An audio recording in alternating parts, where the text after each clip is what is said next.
What is going on, guys, and welcome to another episode of PJ Talks. Right. What up, Pastor James? Do it, Robert. We have a couple of just house cleaning things that have to get done first. Okay. Number one, Pastor James, you have a big announcement to make about something happening in April. April. Hey, seriously. Impact 2018. All of you need to come to this. Now, what is Impact? Impact is a day of inspiration for those of us who lead. And when I say lead, you can lead a Sunday school department or a classroom of fourth graders, or you can be a CEO of a Fortune 500 company. So this is for any leader. Any leader. It's a one-day conference Yes. held at our Southwest campus. Yes. But you can find more information either in the description below or the link that's right in front of us. Ooh. Right? It's not there right now. I know, but I see it. By faith. Boom. By faith. You Right. like the little I know little it just snap? happened. Yeah. Actually, we're going to put it here. Our Oh. lineup for that day is off the hook. Yeah, you guys are going to have to check out the website, Right. impactconference.life. It's going to be an epic day. I'm It super really pumped is. in April Yep. for that. It's the end of April. I think it's April 28th. April 28th. I believe it is. Mark your calendars now. That's it. But today, we want to talk about caring for leaders. Good. We want to hear from you, being a leader of leaders, how you can go through your many years of leadership and pour into the people, especially because this year is a very reflective year for you. Oh, my gosh. 2018 I'll is cry about it today. Before it's over with, if you talk about the 30 years and I tell you the stories, I'll cry. So, yeah, you're right. It's 30 years of you leading our church. Yes. I mean, that's longer than I've been alive. Shut up, Robert. But I want to talk about some of the things that we've been hearing. And the biggest thing that we've heard as we've been developing stories and getting things ready for our October celebration. Of which I haven't seen any, and it scares me. No, you will probably not see Wow. much of it Okay. until then, because we want to hit you right in the feels. But one thing that has been consistent is your care for your leaders. Now, where does that develop? Honestly, and I've said this maybe before on this podcast, but most of what I am today came out of pain in the past. And that's pretty much the truth with a lot of leaders that I talk to. In other words, in the early years of their development as a leader, especially in the early part of your life, stuff happens. It's not pleasant. It's painful. And you say, if I ever get the chance, I'll do it different. So for me, when I was a young leader, by the way, this spring, I will have been giving gospel messages for Jesus for 40 years. That's crazy. Now that's really way older than you. That's double my age. Double your age. I was 17 years old, senior in high school, and I gave my first sermon. Anyways, but the leaders that I had over me, not all, there were absolutely some good ones that poured into me and loved me and Lydia and helped us and all of that. But for the most part, I wasn't given the care that a young leader needs. A safe place to not be okay, a safe place to journey in life and develop as a leader. And so when I became a pastor, a lead pastor of New Life at 27 years of age, I always said, I'm going to make sure that there's a culture at New Life Church where leaders can grow and develop and make mistakes and not be shamed for it. They can experiment, and if they blow it, okay, And that's where it developed. I just decided, Lydia and I both, in the early days, that the kind of culture we would have at New Life would be a safe environment for leaders, and that we would provide care based on friendship. That, again, we may have talked about that in the past, right? We did. We talked about that a couple episodes ago. Yeah. And that's kind of where this idea developed from as well, because one thing that I heard from somebody, and I think it was you, is you said that leadership in ministry is lonely because you pour out, and you're never poured back into. Right. And then one thing that we heard from an interview about the 30 years is that this individual felt depleted, felt empty, but was still a leader under under your leadership, but you poured into them. Yeah. How do you even begin to know when someone on your team needs to be poured into? Honestly, I don't think there's one answer to that. I'm always looking. I don't know. I think it's a discernment thing. You pick up on it. I think you're spirit led. There's things that I can tell when somebody's energy's down, when they seem to be a little too edgy, or maybe you pick up on their sad. There's a sadness in their heart. You feel that. You sense it, and then you say, hey, are you okay? Is it all good? And sometimes they'll say, yeah, I'm all right. It's all good. It's all fine. And they're lying. Or sometimes they'll come clean. But it's a discernment thing. And then I'm just constantly asking that question. What are some of the questions that you ask? Like I just said, hey, how is it? How are you doing? But on a deeper level, let's say that someone, you can definitely tell that they're depleted. Right. And then you say, how are they? They say, I'm not too good, Pastor, but it's okay. What's your follow-up? I don't think it's a pat answer. I will do anything to get you talking. Because if I can get you talking when you're in a bad space, what's inside bubbles up. And then I can know how to help you as a leader. It may be your marriage. It may be as a parent. It may be financial pressure. It might be, it's 1,000 things it could be. I just was on the phone yesterday with a leader, very significant leader in our organization, and I listened. I listened for an hour and a half, but I started off at the front end. I knew something was wrong. Just in some meetings we had, just body language, the tenor of their voice, the energy was down, and I'm like, So anyways, I called him and I said, hey, it just seems like something's not exactly. Are you okay? And yeah, I'm doing okay. And I said, well, let's talk about it. So I began to ask questions that just allowed this person. I teed it up for him, and that's what we do. By the way, that's a key point. That's really key. And I'm not good at it yet. I'm still working on this.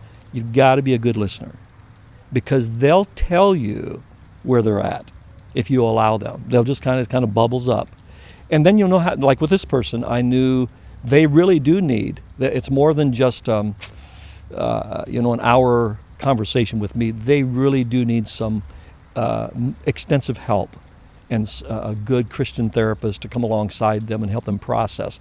So I'm setting that up for them, and they're going to go to an intensive counseling thing for 2 or 3 days. Anyways, that's what came out of that conversation. That's the kind of care that, especially if you're the lead person of anything, the head of a department, the head of a business, head of a church, our job is to take care of the folks. How do you remember that, though? When you're in the middle of just craziness and deadlines and thousands of people walking through your doors, how do you even begin to remember that? It's so easy. It is? Yes, it's so easy. Robert, you want to be like Jesus?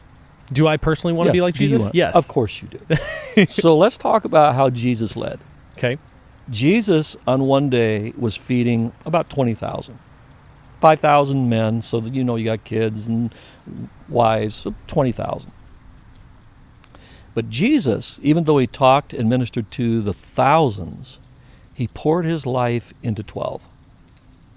And here's what he knew. And then he poured his life into 3 of the 12, and then he had John, the beloved, which is closest to Jesus. He was their best friends. Okay? So this is important. If you can remember, who are your 12? Because as they go, so goes your organization, so goes your business. So I will intentionally, when you look at my work week, it will intentionally say where I'm going to invest my energy and my life and my resources. I want to take care of those who are going to take care of the sheep. I'm a rancher, and I have under shepherds. I'm a rancher, a shepherd too, but I'm a rancher shepherd. So I'm overseeing the shepherds who oversee the sheep, the flock.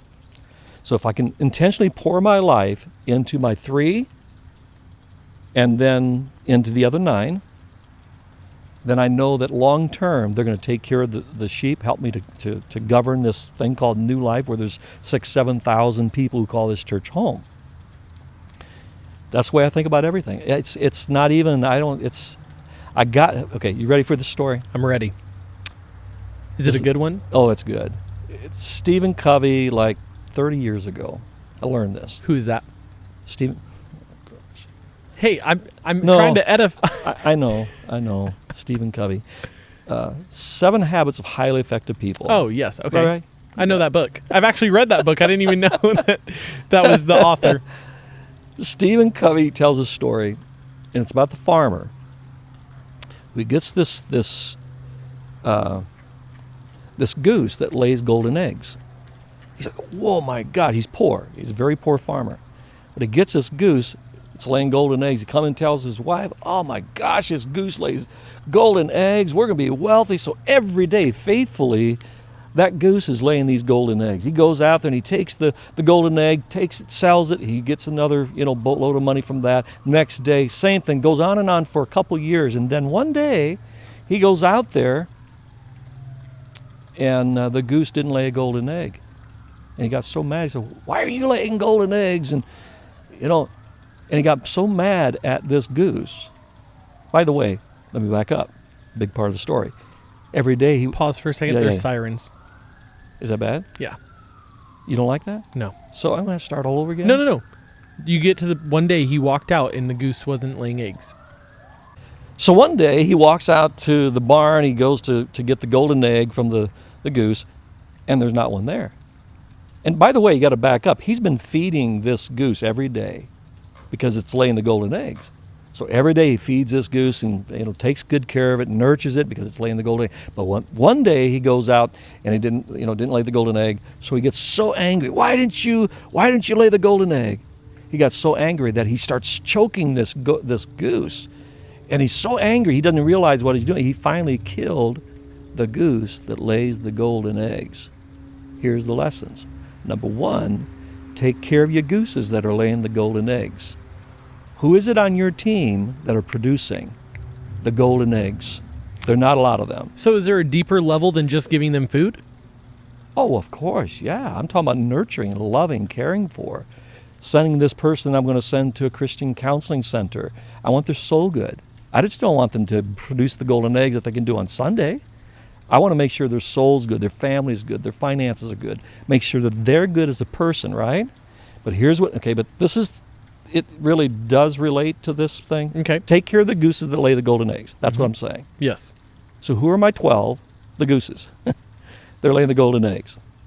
At the same time, when they have a bad day, and you go out there and they have messed up, and one day they didn't lay the golden egg, don't get so angry with them that you choke the life out, not physically, obviously, but you say things that destroy their soul, and they stop producing the golden eggs for you, and they'll go somewhere else and lay the golden eggs for somebody else. Wow. That's a heavy revy, dude. That's a good one. That is a good one. So back to the team. Take care of those who take care of the team. Make sure that they're good in spirit, soul, and body. There's a guy in the business sector who has 5-minute meetings with his staff. Mm-hmm. Everybody from the mail person to his executives. Mm-hmm. Every couple months, they do a 5-minute meeting. Now, have you ever deployed anything like that with your staff before? What do you mean? Where you have intentionally sat down with each and every one of them? No. Is it because you're holding firm on the 12? And then you're expectant that those leaders develop the same relationship with their 12, so on and so forth? Yeah. See, because I think that at some point your span of care, it's all about span of care. This is really key. You can really only give really, really good care to 12. They're really, you think in the Bible, it's all about 12. 12 disciples, 12 tribes of Israel, 12 sons of Jacob, 12 foundations of the new Jerusalem coming, down from heaven. There's 12 is the span of government, the span of care. So when I think about, and when we talk about a home group, in my home, anywhere over 12, somebody's not contributing. They're not talking. They're shutting down. Too many people in the room. You were here. We had that big party, and there's like 60 people in our home. Yeah. Well, we had fun, but nobody went deep. You see what I'm saying? Yes. So I think of New Life in the sense that Lydia and I lead pastors, and I've got my 12. are my campus pastors, my directional team. That's pretty much around 12. At some point, as the church grows, you have to keep thinking about making sure they're caring for 12. They're caring for 12. And then under them, the same thing. That's just the way I see it. Have you ever gotten off track of that? Of course. How do you fix it? You come back again to this way of thinking. That's why training's so important. That's why this podcast's so important. Because you learn to think a certain way. Everybody veers off. But I always come back to the training that I had 30 years ago, 20 years ago, whatever it was, to think through. Because remember, the church started at 45. It was easy to govern, to lead, and to give care to the team until it got up to about 200.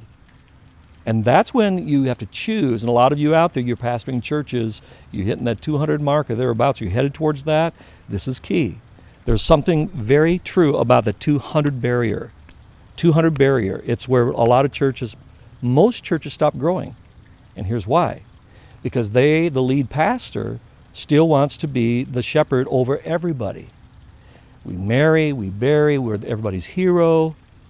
Everybody thinks we're awesome. We know everybody's name.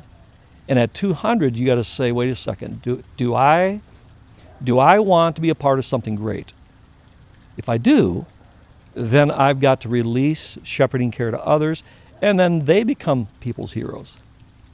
And that happened with me when Bill Cheney came on my staff. How did that revolutionize it? Oh, it was huge because, well, the positive is the church exploded with growth.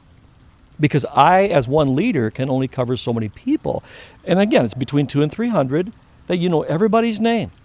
And again, every Sunday when there's a baby dedication, you're the hero. You're holding the baby up like I did with you, Robert. I did his baby dedication. Anyways, it's very true. But everybody thinks you're awesome, right? Yeah. But all of a sudden, they're saying, hey, listen, I want Bill Cheney to do my baby dedication rather than you. But you're wonderful, but I just want Bill. Well, what's wrong with me, right? Or counseling. Hey, because I'm a terrible counselor, as you know. I really am. I'm not a good therapy counselor. But Bill was a good counselor. So people started lining up at his door instead of my door. And I had to work through some issues like, you got to give up to go up. You got to give up to go up. When you say you have to give up to go up, yes. How do you know what to give up to go up? Do you just have that inkling? Because like you could have very well said, okay, I'm going to give up this so I can still help Bill with counseling. You have to give up what you're not good at, you're not called to, you're not anointed to do, but you do because you're a good soldier and you've been doing, and it feels good when you do it. I mean, I really enjoyed baby dedications. I did one Sunday, but I no longer do them solo, ever. If I'm going to do a baby dedication, I've got, like Sunday, I had Joe and Kathleen, who's at the Northwest. Yeah, the campus pastors. The campus pastors. I want to make sure that I'm putting my change in their pocket, my influence. So yeah, I partner with them, but they did half, I did half. So you want to give up, and then you give up some stuff also. Like I'm a pretty good speaker, I think, most of the time. But I had to start giving up some of the teaching load. So how do you not isolate yourself while in a leadership role? How do you not isolate yourself in a leadership role? Yes. You have to be very intentional about that. Well, let me put it this way. If your temperament is like mine, there are some temperaments that they are energized by lots of people and by crowds, and they don't need a lot of solitude. I do. I'm wired up that I'm very good when I'm with the public, but for me to recharge my batteries emotionally, spiritually, I've got to be really in solitude. And so I have to be very intentional about not staying in the cave. It's good to go in the cave for a day or two, but you got to come back out. How do you get the leader in your organization to come out of their cave when they have secluded themselves? You discern. You have to be discerning of whether they need to stay in the cave for a day or two, sometimes for a week or two.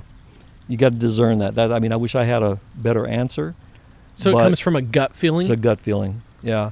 Because the truth is, sometimes depression, let's say they're in a period of depression, sometimes that depression is exactly where they need to be for the moment. That's what people don't understand. We try to pull people out of depression when sometimes they're in a period of grief and loss, a period of trying to figure things out. And if you pull them out of that, say, oh, come on, cheer up, get over that. If you do that, you're going to shortcut what God's doing in them. So that's a discernment thing, right? So, but then there are times when you absolutely say, come on, you need to, your mojo's bad, let's go. Wow. See, what nobody knows, because the cameras and mics were off, I was very frustrated about 15 minutes ago because the stupid sun would not cooperate. And what did you ask me to do? I don't know. What did I No, ask you asked me to cause the sun to stand still. And I said I was going to do the Joshua thing. I'd try a prayer. But I'm not really good at stopping the sun from, No, moving. I don't think that's either of our jobs. Yeah. So the mojo, the energy was a little bit... It was tense. It was a little tense. So I had to pull them out of the cave a little bit. Come on, Robert, let's go. So to recap, give me Nice 5 segue. things off the cuff, real quick. 5 things to be aware of when intentionally looking to care for your leadership team. You're 12. To care for them. One is keep the relationship good, because they're not going to open up to you if they don't trust you. If they can't be real in saying, you know, me and my wife, it's bad. If they can't tell you that and be safe, they never will. So you can't care for them. And I'm telling you, Robert, and it's different. Thank God it's different today in the church than it was, for the most part, 20, 30 years ago, 40 years ago. If you're a pastor, you suffered in silence. There was a lot of quiet desperation because pastors couldn't come clean, right? They couldn't be honest about my marriage or whatever. So that's the first thing. Keep the relationship good to where they can be honest. And so you can give the care. I said it a while ago, be a good listener. Ask good questions. Ask good questions. You know, you want it well with their soul. So ask good questions. This is real spiritual here, but be Spirit-led. Because the Spirit will give you whispers, He will give you promptings. All the facts and the data doesn't say this, but you know in your knower, in your gut, the Spirit is saying, And I'm telling you, Rob, that's happened more times than I can tell you with me. And when you sense it and the person will go, how did you know that? Well, I don't know. I just got this idea, but I recognize this idea is the Holy Spirit. So be Spirit-led. And I don't know how to say this one either, but never stop caring for people. Because I promise you, there's a lot of leaders, that especially the more the church grows and more effectiveness, the more success you have, you can lose track of this fact that you are called, at the end of the day, James Ranger is called to shepherd people. I must have the smell of sheep on me. And pastors can, don't bother pastor. You know, they come in late to the service, they leave early from the service, and then they go straight to their gated community and go in their house and close their door, and he's the man of God. And they stop caring for the sheep. So no matter how many people New Life has, if the Lord added another 1,000 people or 1,500 people or 3,000 people to the church, I will never cease being a shepherd, because at the end of the day, I'm not just a leader, I'm a shepherd leader. So I don't know if that's 5, but... That is 5. Okay, cool. I was counting. That's what I'm here for. You talk. Keeping me on track. I listen. Yeah. Together. See? A team. Right on. Well, do you have anything else that you'd like to add to this one? No, man, it's a good talk. I've enjoyed this. I liked this one as well. But hey, if you liked anything you heard today, let us know. That's the biggest thing. We love feedback. We also really enjoy the fact that you guys are listening. So like, subscribe, share, shoot us an email at podcast@nlc.life. Don't forget to hit up Pastor James's Instagram. Yeah. It's popping. It is popping, yeah. Yeah, you've been putting out new content. It looks good. Yeah. Hey, Robert, and we want questions from them. We have an awesome episode coming up. based off of some questions that we got from people from this podcast. Love it. So yes, send us your questions. That's the email, podcast@nlc.life. They can shoot all their questions there. Also, don't forget about Impact coming up very, very soon. So mark your calendars and visit impactconference.life for more information. Right on. Other than that, we will see you next week for another episode of PJ Talks. Right on, man.